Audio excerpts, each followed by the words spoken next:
up, guys? Welcome to the Being Beautifully Honest podcast and channel. Thanks for being here, for being subscribed.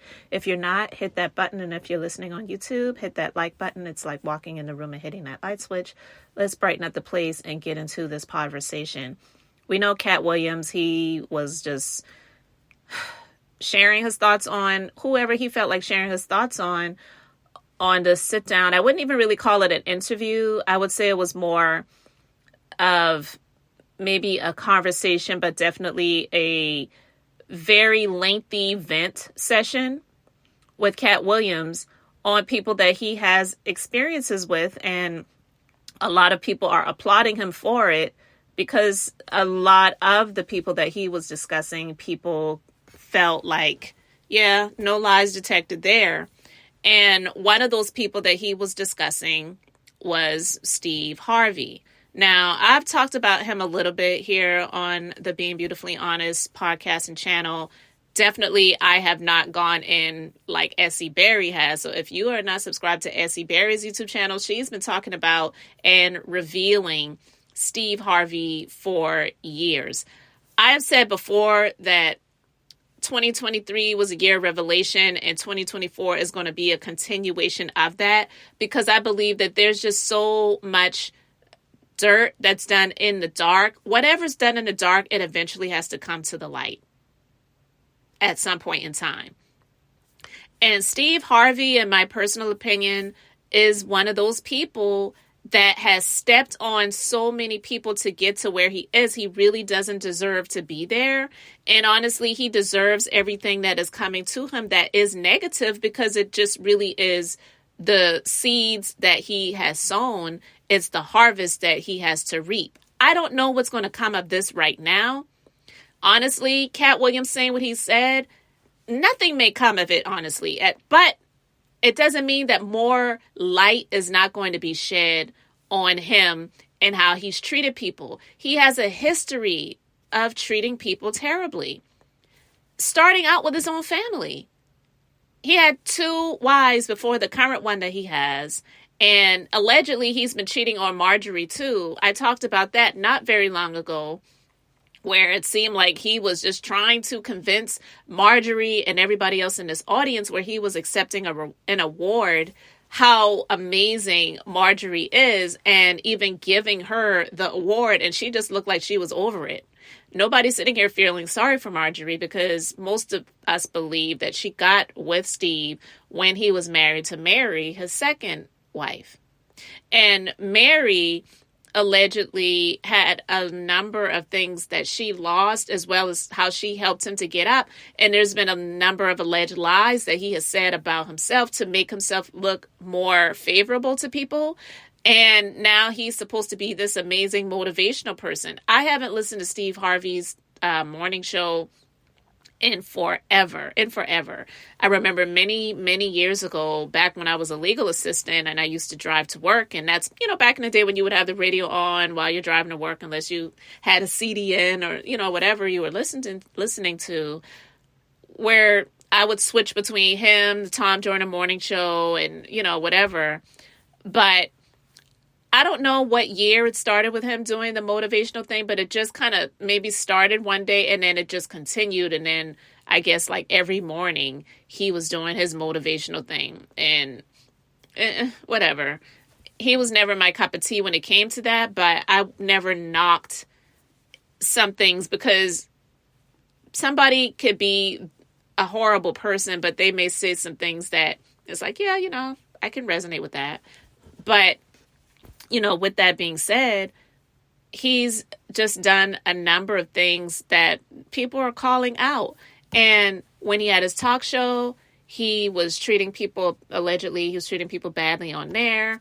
He had this memo. I think years ago, I did a video. If I can find it, I will put a link to it in the description box, where I did a video where I was discussing that, how he was pretty much telling all of the people that was working on his talk show to leave me alone, kick rocks. I don't want to see you. I don't want to hear your voice. If you see me, act like you don't see me. I mean, pretty much that was the gist of it. And it's just a horrible, nasty attitude, but yet you want to be this huge motivational speaker, but yet allegedly you're stealing content from people who are in the same industry as you, as well as trying to take opportunities from other people because you feel like you're better suited or you're a better fit. And I don't know if you all remember the beef between him and Bernie Mac and how he allegedly contacted whoever that was affiliated with the movie that Bernie Mac was casted to be in, Ocean's, I don't know if it was Ocean's 11 or whatever it was, and he felt like he was better suited for it. Anyway, Steve Harvey, he has a history of allegedly stealing from people, and so it's really no shock or surprise when it comes to him. But the Neighborhood Talk, they showed some footage showing Steve Harvey stealing a joke from Katt Williams. But before I get into that, Katt Williams, you know, he did discuss Steve Harvey a good bit, I should say, on the sit down that he did with Shannon Sharpe. The same Steve that went to go watch Mark Curry do his whole sitcom and then stole everything Mark Curry had. Now Steve got a sitcom where he the principal and he wear a suit and then he gets this high top fade, making all black men think he got the best lineup in the business, and it's a man unit. Then you ask it, why you not a movie star? I didn't want to be a movie star. This the same Negro that hated on Bernie with this same thing. I didn't want to be a movie star. No, you couldn't be a movie star. There are 30,000 new scripts in Hollywood every year. Not one of them asks for a country bumpkin black dude that can't talk good, baby, and look like Mr. Potato Head. There ain't none. You would have to have range. I played a lot of characters, 60 movie roles. I'm not playing Katt Williams in there. I don't know, Katt. We might not let you drink anymore the way we ain't even got... I'm not fueled by alcohol.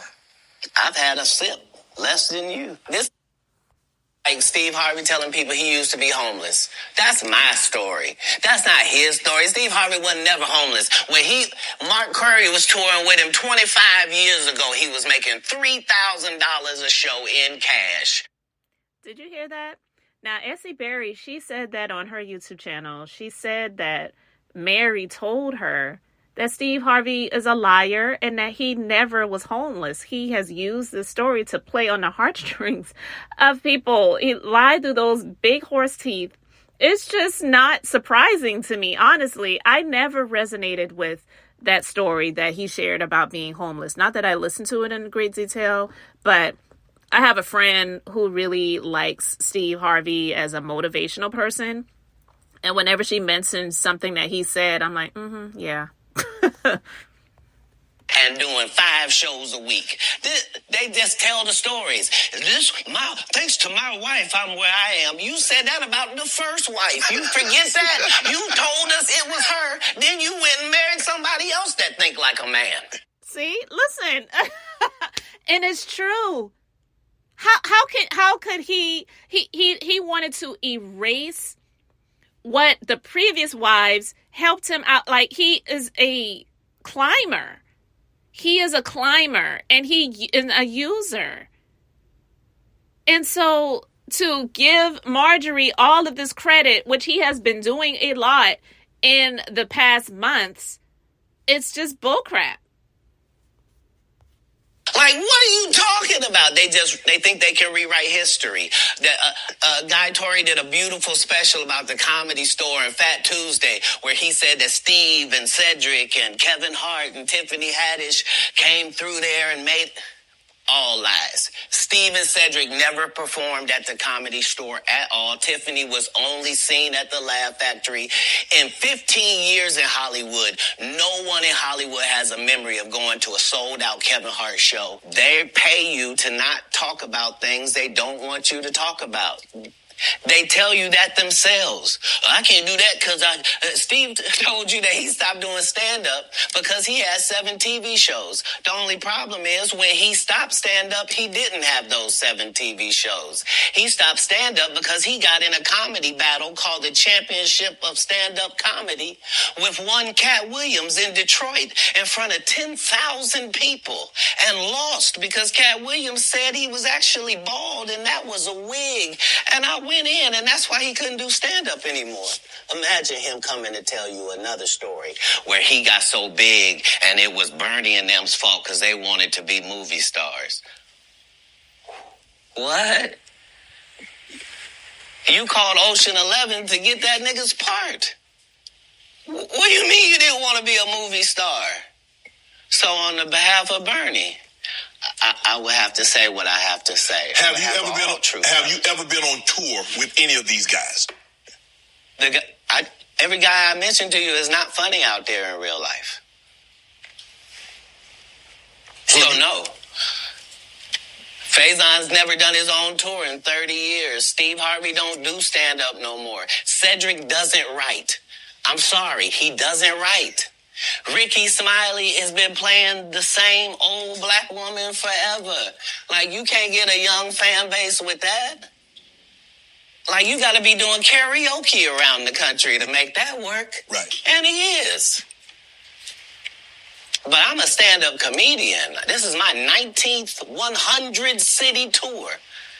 I'm not going to have a conversation with these lazy bums that'll take a shortcut at any point. Yes, it's easier for you to juice than to get in the gym. But you don't get to bring that body in here talking crazy. Talk about how good you look. What?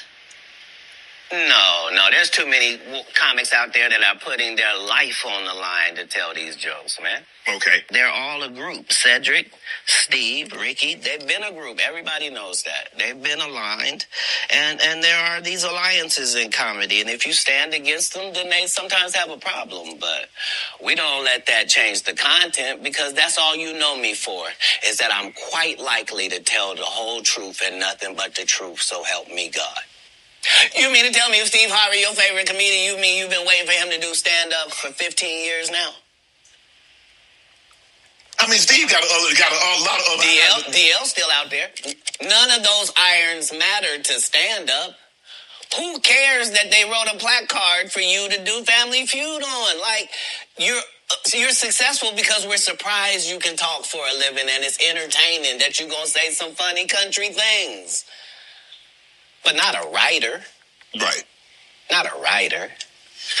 When you got into stand-up, was crossing over, was doing TV, was doing movie, was that a part of it? You like, okay, I'm doing stand-up. Okay, the next progression is TV movies. Throughout the history of stand-up, sir. That's the goal for all of us. That's how it goes. That's why when you hear these dudes talking about, I didn't want to be a movie star, you just know it's disingenuous. Like, what are you talking about, dude? Yeah, no, I just wanted to do a game show. Right. What? And it's true. Steve Harvey's full of crap. He's doing Family Feud. I think he has a judge show called Judge Steve, which is bull crap. I've never seen it. I've only seen maybe 1 or 2 commercials for it. And I'm like, really? So they just must be passing out judge shows these days like candy, because that's an insult to actual judges that actually get an opportunity to have a judge show. But whatever. He's not funny. He's never been funny. And someone could say something that is funny. Like, I could say something that's funny. It doesn't mean that you're a comedian, and that you're able to go out there and do stand-up. And Steve knows that he's not, because honestly, I feel like he was a glorified host on the original Kings of Comedy tour. Because I remember many years ago, my husband and I actually went to see it live when it came. And Bernie Mac was the funniest, D.L. Hughley, Cedric, the entertainer, and Steve Harvey was not funny. Are you sure? Because I thought you did Mark Curry's show over after he had just done hanging with Mr. Cooper. Why would you do all of that man's stuff that he did on his show on yours and then do the dude's stand-up when you go on the road? And then you never put Mark Curry on your show or nothing. Like, if you don't say anything, these dudes will run over you. I don't know if you know how bullies operate. But if you don't stand up for yourself, there really is nothing they won't do. Right. Do you consider yourself a king of comedy? Where does Katt? No, they consider that. Like when after Bernie left, them same three guys I'm telling you about, the Kings. Yeah. Right? Because DL is the greatest. Yeah. There's no DL slander gets tolerated. But they came to me. I was supposed to be the fourth king. I got the offer. Then what happened? But I turned it down. Why? Because you shit on Bernie.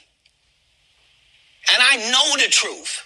You think I'm gonna let you shit on Bernie and then come get me? I'm the next king? Fuck you. Why? Because the whole time Bernie was here, you was acting like you was funnier than him.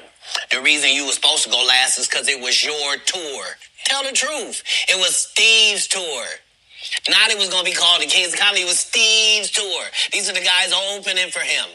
Of course you got to close if it's your tour. That's why it was such a big deal. But you couldn't do it because you can't beat the best. And until you humble yourself, you will forever be kinged by the king.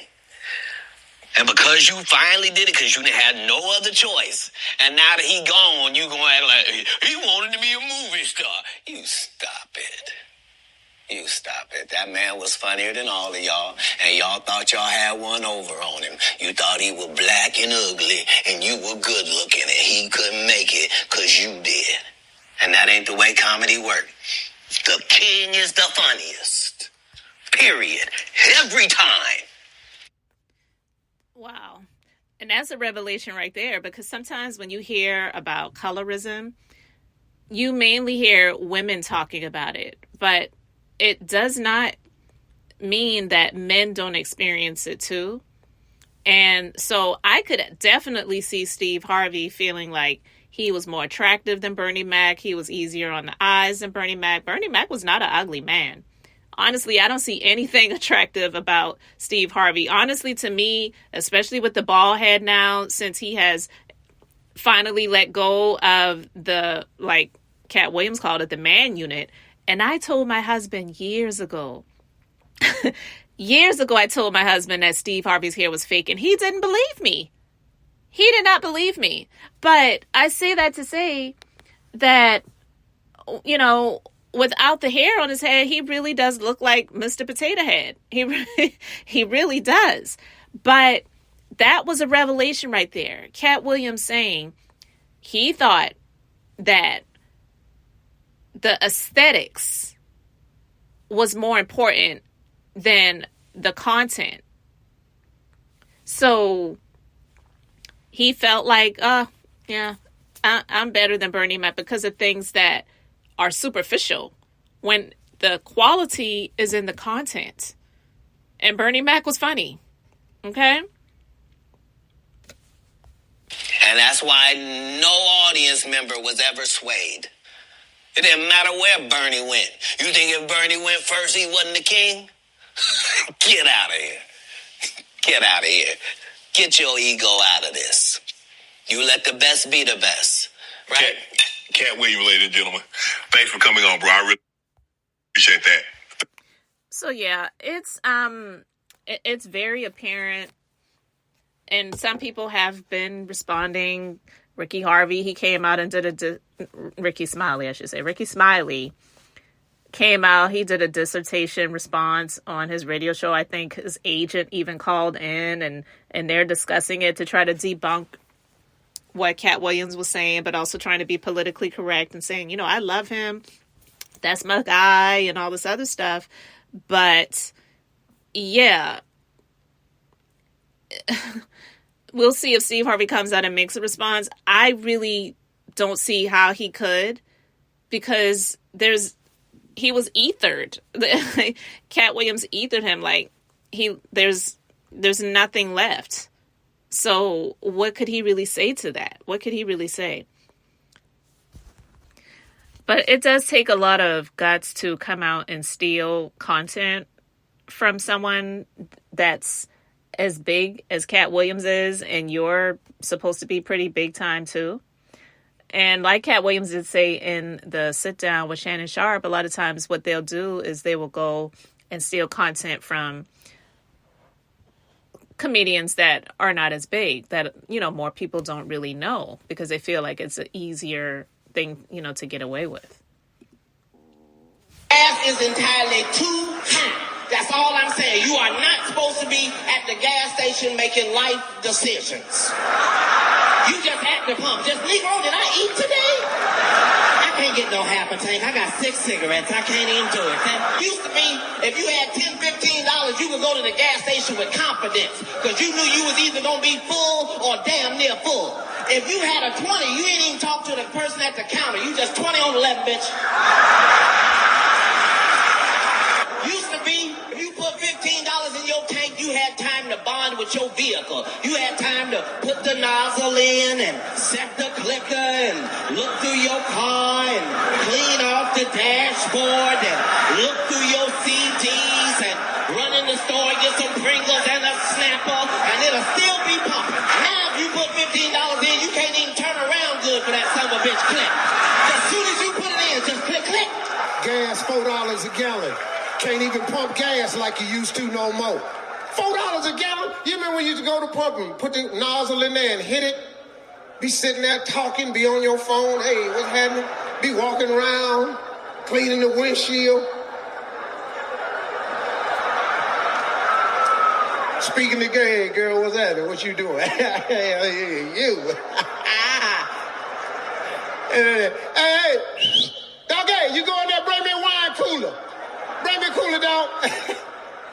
Not no more. Ain't nothing going on at that pump except you and that pump. Your ass is looking at that pump.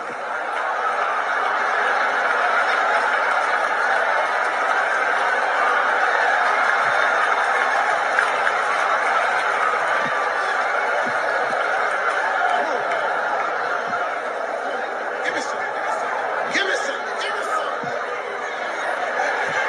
4401. God!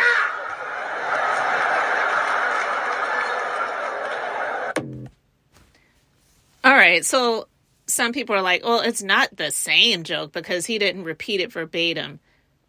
Steve ain't stupid. He might be bold, he might be a thief, a liar, a user, but he's not stupid. So, of course, he didn't repeat every single word verbatim, but the premise was he stole that's just one thing that he stole, and it's proof.